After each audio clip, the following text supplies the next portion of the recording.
Assalamualaikum warahmatullahi wabarakatuh. Alhamdulillahirabbil alamin. Wa bihi nasta'inu ala umurid dunya waddin. Wassalatu wassalamu ala asyrafil anbiya wal mursalin wa ala alihi wa ashabihi ajma'in. Rabbi syrah li sadri wa yassir li amri wahlul 'uqdatam min lisani yafqahu qawli. Wa qala aidan ala inna awliya Allahi la khaufun 'alaihim wa la hum yahzanun. Shadaqallahul azim. Amma ba'du. Bapak-bapak jamaah manaqib yang dirahmati Allah Subhanahu wa taala, untuk tidak memperpanjang mukadimah, langsung saja sambil nunggu jamaah yang belum datang, maka kita akan mulai mengaji sebagaimana biasa. Sebelum pelaksanaan pembacaan manaqib Sayyidina Syekh Abdul Qadir Al-Jilani radhiyallahu anhu kita mulai, maka terlebih dahulu sedikit saya akan menyampaikan sesuatu yang ada di dalam kitab manaqib ini mengenai kisah-kisah dan cerita-cerita yang ada di dalam diri Kanjeng Syekh Abdul Qadir Al-Jilani radhiyallahu anhu. Kemarin sebulan yang lalu sudah kita sampaikan kenapa kita harus manaqib, kenapa kita harus mengamalkan manaqib, dan kenapa kita harus menyintai manaqib. Jawabannya adalah di dalam manaqib itu memuat perjalanan ataupun kisah atau cerita yang menjelaskan dan menerangkan tentang diri Kanjeng Syekh Abdul Qadir Al-Jilani radhiyallahu anhu. Dengan cerita-cerita tersebut ataupun hikayah-hikayah tersebut, nanti banyak hikmah yang harus kita ambil, banyak hikmah yang harus kita petik, sehingga nantinya kita akan muncul rasa mahabbah, rasa cinta kepada beliau. Ya, karena Kanjeng Syekh Abdul Qadir Al-Jilani radhiyallahu anhu itu termasuk cucu daripada Kanjeng Nabi Muhammad sallallahu alaihi wasallam, dan kita wajib hukumnya untuk mengikuti dan menyintai kepada Kanjeng Syekh Abdul Qadir Al-Jilani radhiyallahu anhu. Maka bahasa kerennya itu tak kenal maka tak sayang, atau tak sayang maka tak cinta. Nah, kita bisa cinta, kita bisa sayang, kita harus mengenal dulu, ya, mengenal dulu. Kenapa sih kita harus membaca manaqib? Terus apa manfaatnya? Terus ada mutiara apa di dalam manaqib itu? Kanjeng Syekh Abdul Qadir Al-Jilani radhiyallahu anhu, selain daripada beliau itu cucu Rasulullah sallallahu alaihi wasallam, beliau adalah manusia yang mempunyai karomah yang sangat luar biasa. sangat luar biasa. Sehingga di dalam manaqib ini dijelaskan di halaman 25, ya, di halaman 25, wa kana radhiyallahu an nahifal badani marbu al-qomati aridos sodri aridul lihyati tawilaha asmarul launi makrunal hajibain mujabat dakwah. Ini kalau hanya sekedar dibaca-baca saja tapi tidak tahu sedikit artinya, maka untuk meyakinkan seyakin-yakinnya, seseneng-senengnya, itu sangat tidak mungkin. Karena bahasanya bahasa Arab, kemudian kita tidak tahu artinya. Ya, tadi saya sampaikan bahwa tak kenal maka tak sayang. Ya, kita mau mengenali beliau itu agar timbul rasa cinta, agar timbul rasa sayang.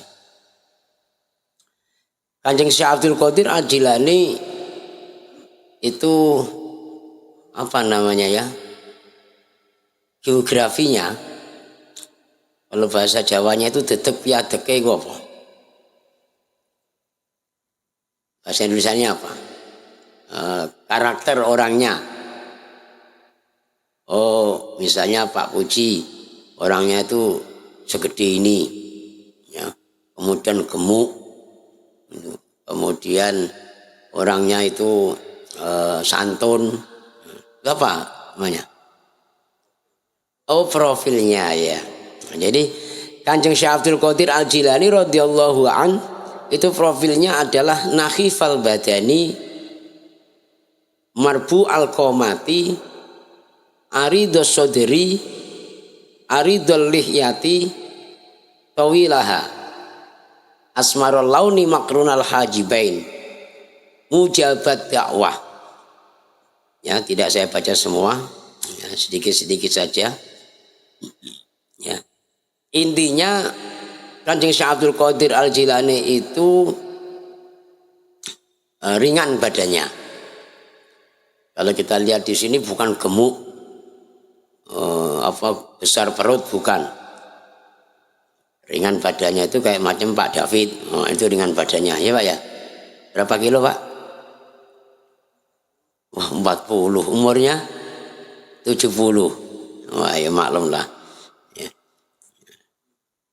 Kemudian marbu al-qomati dan apa namanya, dalam berdirinya itu selalu merunduk, nggak geleleng kayak macam kita. Kalau jalan kemana-mana itu beliau itu selalu menundukkan kepalanya. Seperempat dari apa namanya tegak itu kan merunduk. Kalau kita tegak, ya. Kalau beliau tidak, beliau selalu merunduk. Ya.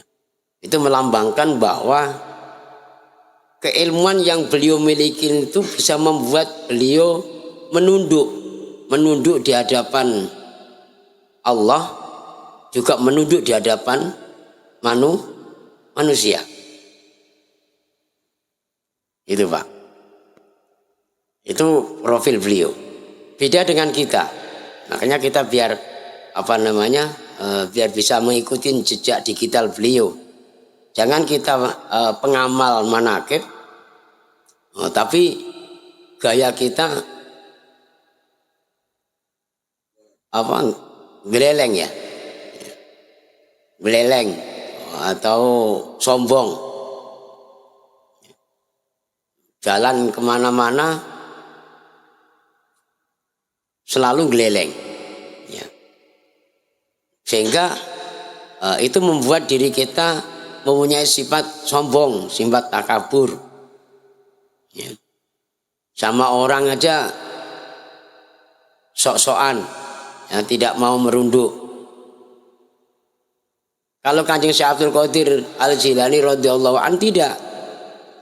Sama siapa saja itu selalu merunduk, menghormati. Ya.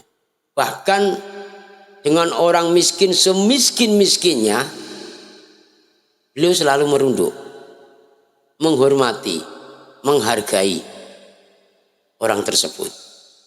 Ini jelas beda jauh dengan kita. Kita ini biasanya bisanya merunduk itu ketika kita lagi miskin, ya, lagi susah, nggak punya apa-apa, makan aja susah, nggak kerja, oh itu sama orang aja merunduk. Ya. Ketemu sama orang naik motor bagus sedikit gitu aja, oh, merunduk. Mana Pak? Tanya, dari mana Pak? Malah bahasanya itu, dari mana bos? Kan gitu Pak ya. Itu ketika kita lagi susah, lagi miskin. Setiap ketemu sama orang ditanya. Begitu kita sudah mulai kaya, sudah mulai sukses, tinggi jabatan di perusahaannya, nah itu sudah mulai berkurang itu. Tegur sapanya kepada orang lain sudah mulai berkurang. Mulut sudah mulai bisu. Andai kata mau negur, paling pakai klakson, titit, gitu. Tanya Pak Rekan kalau nggak percaya. Pak Rekan itu karena kemana-mana pakai motor, makanya masih bisa tanya kepada kawan-kawannya. Coba nanti kalau udah pakai mobil, ya minimal Fortuner, syukur-syukur Alphard, ya kan?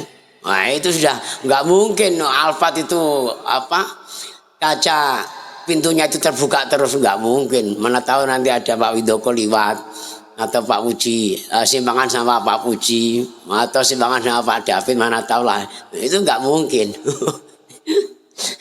Ya, bila perlu aja kalau Pak David butuh aja, oh, mohon maaf Pak saya lagi sibuk. Itu sama Pak David, sama kiainya aja kadang absen. Mohon maaf saya nggak bisa hadir ngaji. Nanti lama-lama berani minta maaf sama Allah, izin nggak sholat. Itu beda jauh dengan Kanjeng Syekh Abdul Qadir Al-Jilani. Nah, maka kenapa kita harus mengamalkan manaqib kita? Kenapa kita harus menjalankan isi manaqib? Nah, supaya kita setidak-tidaknya bisa meniru. Ya, nggak usah jauh-jauh sampai ke Rasulullah lah. Ya, itu terlalu jauh, nggak level kalau kita, nggak kuat, nggak bisa. Ya. Minimal Syekh Abdul Qadir Al-Jilani gitu aja udah syukur kita. Ya kan? Merunduk, tawadhu, menghormati sama orang. Ya kita aja kadang ini ya mohon maaf saja lah ya. Dalam satu pesantren ini sama kiainya aja kadang masih berat untuk merunduk Pak. Ya kan? Masih berat. Ini kadang masih bisa merunduk kalau di sini. Coba nanti di luar sana ketemu sama kiainya. Dari mana Ji? Kayak gitu. Udah mau salaman aja udah syukur. Merunduknya malah macam merunduknya Pak Puji. Salamannya bukan dicium tangan tapi ditempelkan di batuknya. Macam salamannya anak-anak sekolah sekarang. Ya, anak-anak sekolah sekarang itu kalau salaman sama gurunya sama orang tuanya tidak dicium. Taruh di mana Pak? Taruh di pipi. Ya kan? Wah, yang SD juga banyak, SMP juga banyak salaman sama orang tuanya tempelkan di pipinya. Ini ngalah berkah dari mana? Itu juga ilmu loh Pak. Sampai merunduk seperti itu pun juga ada ilmunya. Ada tata caranya. Ada sistemnya. Kalau di dalam Ta'lim al-Muta'alim itu dijelaskan juga. Itu tujuannya supaya menggempur nafsu yang ada di dalam hati kita agar tidak sombong. Gitu. Tapi ya juga jangan katakanlah munafik, jasadnya merunduk tapi hatinya ingkar. Kelihatannya kalau ketemu sama kiainya sih tawadhu, tunduk. Coba nanti kalau diperintah kerja bakti izin, masih mending kalau masih mau izin, nggak jawab Pak. Ini namanya munafik. Kenapa munafik? Dohir dan batin tidak sama. Padahal di dalam tarekat tuntunan di dalam manakib itu diusahakan untuk dohiron wabatinan. Ya malah bila perlu ya nggak usah merunduk nggak apa-apa lah. Ya jasadnya aja kan. Tapi hatinya tunduk, khidmah, hormat, menyanjung. Malah seperti itu. Memakai dalil innallaha la yang zuru ila suwarikum walaki yang duru ila qulubikum. Sesungguhnya Allah tidak melihat dohir kita, ya, bentuk dan tubuh kita atau gestur kita, tapi Allah melihat hati kita. Tak usah ditunjukkan, malah mending yang begitu, tapi hatinya tunduk. Jadi nggak kelihatan sombong, nggak kelihatan takabur, gitu Pak. Itu tujuan kita mengamalkan manakib. Dan sedikit kita harus tahu tentang profil Kanjeng Syekh Abdul Qadir Al-Jilani radhiyallahu an. Kanjeng Syekh Abdul Qadir Al-Jilani radhiyallahu an arido sodri, apa namanya itu, lapang dadanya. Ini bukan semata-mata bentuk dadanya yang lapang saja, tapi juga mempunyai makna bahwa beliau itu adalah pemaaf, penyabar. Dihujat orang, dihina orang, dicaci maki orang, bahkan didolimin orang. Itu saking penyabarnya Kanjeng Syekh Abdul Qadir Al-Jilani radhiyallahu an. Itu mereka belum minta maaf saja, Kanjeng Syekh sudah memaafkan. Nah beda kalau kita kadang lapang dada kita hanya bentuk fisik saja, dada kita lapang, tapi dalemannya ya Allah jerengkinya luar biasa. Kesentel orang sedikit, saya kok dilawan, tengok aja nanti. Itu kan Pak David ya. Itu bedanya. Nah kita lagi-lagi saya sampaikan jangan hanya sekedar dibaca baca saja. Paling tidak juga bagaimana kita bisa mengikuti pelan-pelan sedikit demi sedikit. Ya tidak sama plek itu tidaklah. Ya meniru sedikit-sedikit. Ya udahlah kita maafkan aja. Kanjeng Syekh Abdul Qadir yang karomahnya luar biasa aja, pemaaf. Itu. Nah kemudian yang terakhir kalau kita baca juga lama ini Pak, yang ditunggu-tunggu atau yang kita harapkan selama ini adalah beliau itu adalah mujabat dakwah. Apa? Mujabat dakwah. Artinya doanya selalu terkabulkan. Doanya selalu terkabulkan. Itu diantara karomah yang dimiliki oleh beliau. Kelebihan yang diberikan oleh Allah Subhanahu wa taala terhadap beliau. Itu mujabat dakwah. Terkabulkan doanya. Minta apa saja nggak pakai nanti. Ya kan? Bahkan di dalam manakib ini ada sebuah cerita ketika Kanjeng Syekh Abdul Qadir Al-Jilani berebut ruh dengan malaikat Israel. Israel baru saja mencabut nyawa pelayannya Kanjeng Syekh, ya. Kemudian keluarganya protes.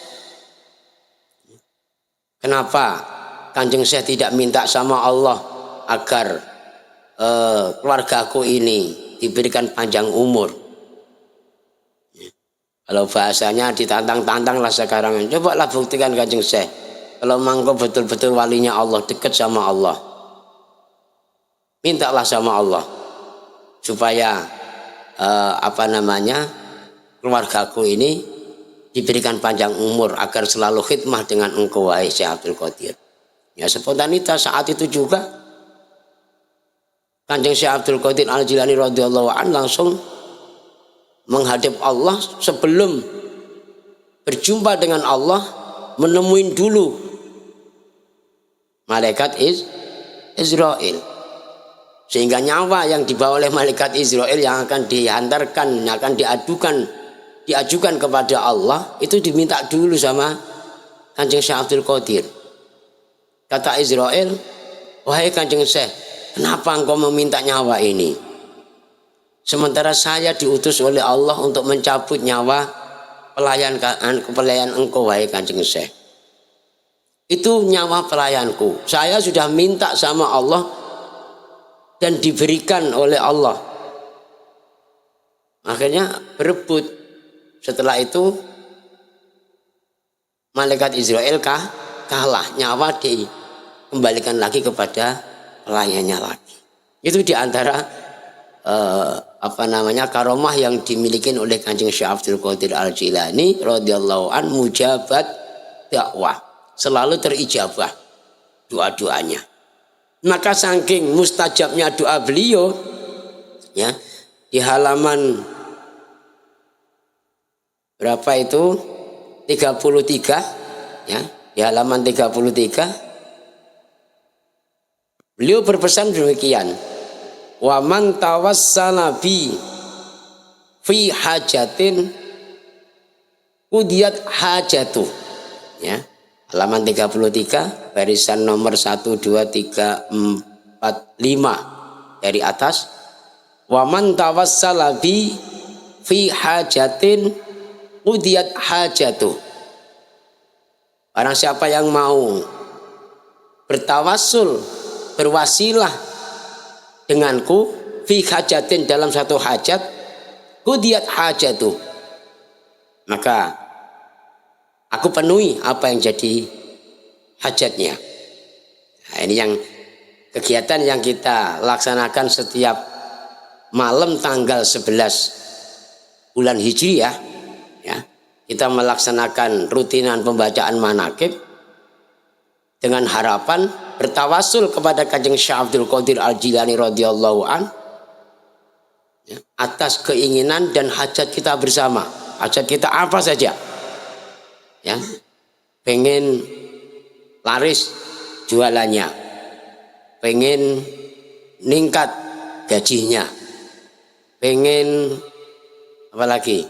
Kalau istri jangan, ya, yang sudah, ya, pengen sukses lah kalau katakanlah, ya. Nah, maka bertawasullah kepada Kanjeng Syekh Abdul Qadir Al-Jilani. Insya Allah hajat kita akan dipenuhi oleh Allah Subhanahu wa ta'ala. Karena ketika kita bertawasul kepada Kanjeng Syekh Abdul Qadir Al-Jilani, Kanjeng Syekh Abdul Qadir Al-Jilani langsung memohon kepada Allah Subhanahu wa ta'ala, mudah-mudahan hajat kita bersama, ya, terutama ada Pak Marjo, Pak Firman, atau Pak RT, atau Pak Muhammad Thohir, atau Pak Rehan, itu insya Allah cepat-cepat dikabulkan oleh Allah Subhanahu wa ta'ala. Maka fa idza sa'altumullaha ta'ala fas'aluhu fi. Ketika engkau memohon kepada Allah Subhanahu wa ta'ala, kata Kanjeng Syekh Abdul Qadir Al-Jilani, ketika engkau punya hajat, engkau punya kebutuhan, engkau punya permintaan kepada Allah Subhanahu wa ta'ala, fas'aluhu bi, maka hendaklah bertawasul kepada saya. Maka niscaya saya akan segera mintakan kepada Allah Subhanahu wa ta'ala. Bapak-bapak yang dirahmati Allah Subhanahu wa ta'ala, kenapa kita harus tawasul? Kita harusnya sadar kenapa harus tawasul. Sadar bahwa kita ini permintaan dan hajat kita terhadap Allah Subhanahu wa ta'ala bukan berarti tidak diijabah, bukan berarti tidak diberikan oleh Allah, tapi karena kita saking banyaknya kotoran-kotoran yang ada di dalam diri kita, ya, berbicara masalah dosa dan salah saja sudah tidak terhitung dosa sama Allah, ya kan? Banyak. Sadar tidak, Pak? Dosa sama orang tua banyak. Sadar tidak? Dosa sama istri kita banyak. Sadar tidak? Dosa sama anak-anak kita banyak. Sadar tidak? Dosa kepada tetangga kanan kiri kita, bahkan dosa terhadap manusia itu sangat banyak dan luar biasa. Ini yang menghambat daripada terijabahnya doa kita di hadapan Allah Subhanahu wa taala. Maka inilah kegunaan daripada kita tawasul. Dan tawasul kepada orang-orang atau seorang hamba yang betul-betul dekat dengan Allah Subhanahu wa taala. Ya, jangan sembarangan tawasul. Yang penting manusia atau yang penting orang. Belum tentu bisa, karena mereka juga hampir sama dengan kita kok. Ya, mereka dosa, kita juga dosa. Kita banyak salah, mereka juga banyak salah. Tapi beda dengan wali-wali Allah. Termasuk tadi yang saya katakan Syekh Abdul Qadir Al-Jilani radhiyallahu anhu, itu termasuk selain daripada cucu Rasulullah, beliau juga wali-wali Allah Subhanahu wa taala. Wali-walinya Allah itu sangat disayang, sangat dikasihani oleh Allah. Rahmatnya selalu turun bercucuran kepada mereka.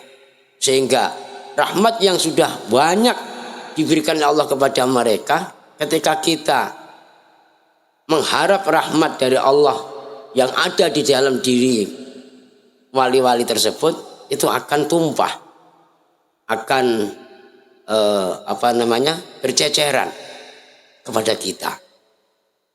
Nah, ini diantaranya bapak-bapak yang dirahmati Allah Subhanahu wa taala, keinginan dan maksud tujuan kita untuk melaksanakan kegiatan rutinitas minimal sebulan sekali, syukur-syukur bisa diamalkan setiap hari. Dan syukur-syukur juga sedikit dikaji, digali agar kita tahu siapa sesungguhnya Syekh Abdul Qadir Al-Jilani. Terus kenapa kita harus mengamalkan manaqibnya? Terus kenapa kita harus meniru daripada jejak digital beliau? Kalau kita sudah mau mengamalkan, sudah mau menjalankan nasihat-nasihat beliau dengan penuh cinta dan kasih sayang kita terhadap beliau, maka insya Allah maksud dan tujuan kita, niat kita, hajat kita terhadap Allah Subhanahu wa taala akan segera diijabah dan dikabulkan oleh Allah Subhanahu wa taala. Amin ya rabbal alamin. Mungkin hanya itu yang bisa kita sampaikan pada malam hari ini. Mudah-mudahan ada manfaatnya dan ada barokahnya, dan menambah kekebalan rasa cinta dan sayang kita terhadap Kanjeng Syekh Abdul Qadir Al-Jilani radhiyallahu an. Apa yang kita harapkan kepada Allah Subhanahu wa taala, kita inginkan, kita mohonkan kepada Allah Subhanahu wa taala, semoga diijabah dan dikabulkan oleh Allah Subhanahu wa taala. Amin ya rabbal alamin. Kurang lebihnya mohon maaf. Kita akhiri dengan ucapan ihdinas siratal mustaqim. Assalamualaikum warahmatullahi wabarakatuh.